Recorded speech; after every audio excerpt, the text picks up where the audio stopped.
Olá, amigos. Analisar a guerra do ópio na China no século XIX, as duas guerras do ópio da China, é importante agora nesse momento em que grupos de influência, grupos de interesse querem liberalizar completamente a circulação, venda, produção, distribuição de maconha no Brasil. Vamos entender o seguinte, claro que ópio e maconha aí não tem uma correlação 100%, no entanto, são drogas que geram dependência, né, além de outros problemas bem graves. Não sou médico aqui para pontuar eles com legitimidade. No entanto, vamos olhar aqui do lado político, econômico e social. O ópio, no século XIX, ele já havia sido criminalizado e proibido pela China antes de haver o tráfico, a intensificação do tráfico por parte dos ingleses. Os ingleses, sim, queriam fazer aqui um aumento do tráfico do ópio, porque era uma moeda alternativa à prata que eles precisavam para comprar o chá chinês. E isso estava gerando um problema muito grande. Para o lado chinês, o que acontece? O aumento do consumo, a disponibilidade do ópio gerado pelo tráfico inglês criou um ciclo de dependência que contaminou uma parcela gigantesca da população.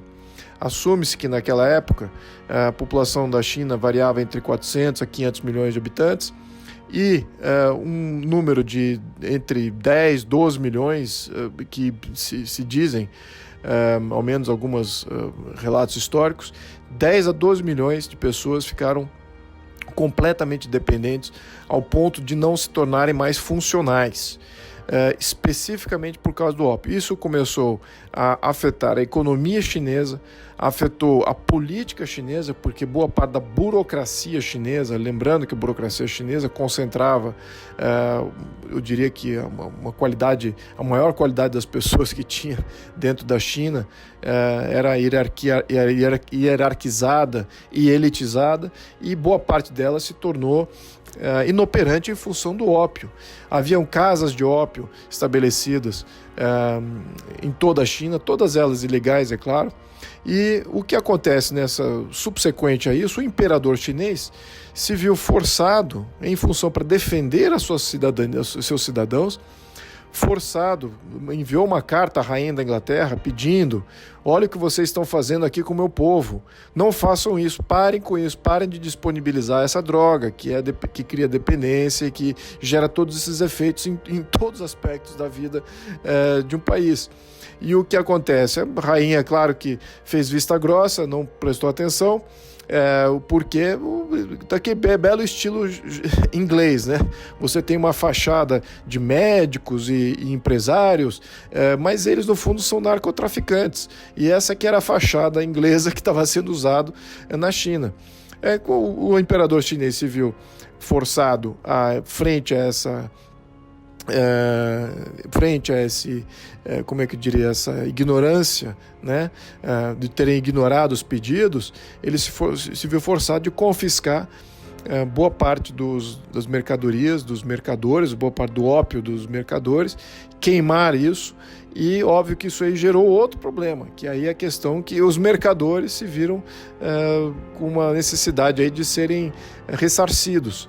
E a China já estava dilapidada pelo ópio, e além de outros problemas mais históricos, que é o fato da China nunca ter se armado propriamente dito. Não havia uma marinha efetiva, uma marinha bélica, uma marinha de guerra efetiva, não havia um exército bem municiado e tecnológico. Isso são problemas históricos. Agora, o ópio também afetou na capacidade de empregar e de lutar um combate contra a Inglaterra, o Império Britânico, que estava aí num ciclo evolutivo de revolução industrial e tecnológico e bélico muito superior à China, apesar da China ser aí a maior economia da época.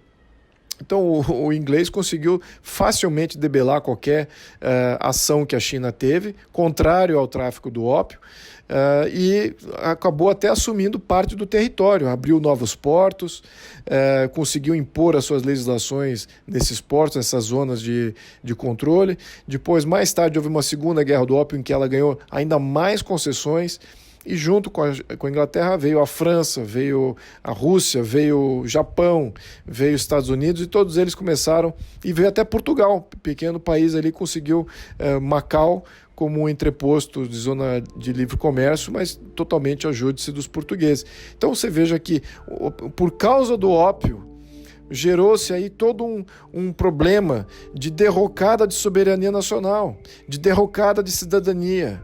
E foi exatamente essa derrocada completa que aconteceu no século XIX que fomentou um movimento nacionalista que mais tarde ia gerar a queda do próprio Império Chinês, mas também uma série de outros problemas, porque o nacionalismo foi protagonizado aí por militares e, claro, não estabeleceu uma república extremamente instável, e a China continuou dividida por 100 anos em função dessas guerras do ópio e da destruição societal que ele acarretou. E, claro, e suas consequências políticas e econômicas que vieram a reboque.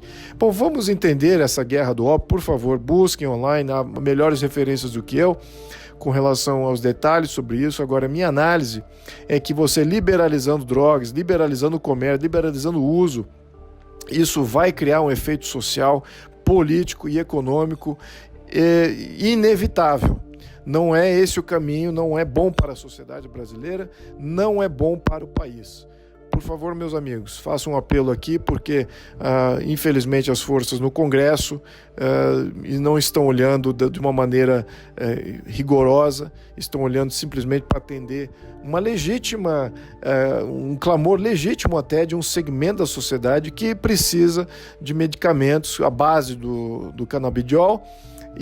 Mas eles estão forçando, usando essa pequena parcela da população para justificar uma liberalização completa. Isso é um descalabro e é bem típico aí da estratégia marxista de desproporcionalização dos temas para conquistar liberalização daquilo que bota a sociedade em risco e, por outro lado, restringe aquilo que protege a sociedade. Esse é o mote da esquerda. Muito bem, meus amigos, fico aqui com um apelo pessoal a todos vocês e, por favor, acompanhem a votação e forcem o seu deputado, o seu representante a votar não, se por acaso isso surgir em pauta no Congresso Nacional. Muito obrigado, amigos.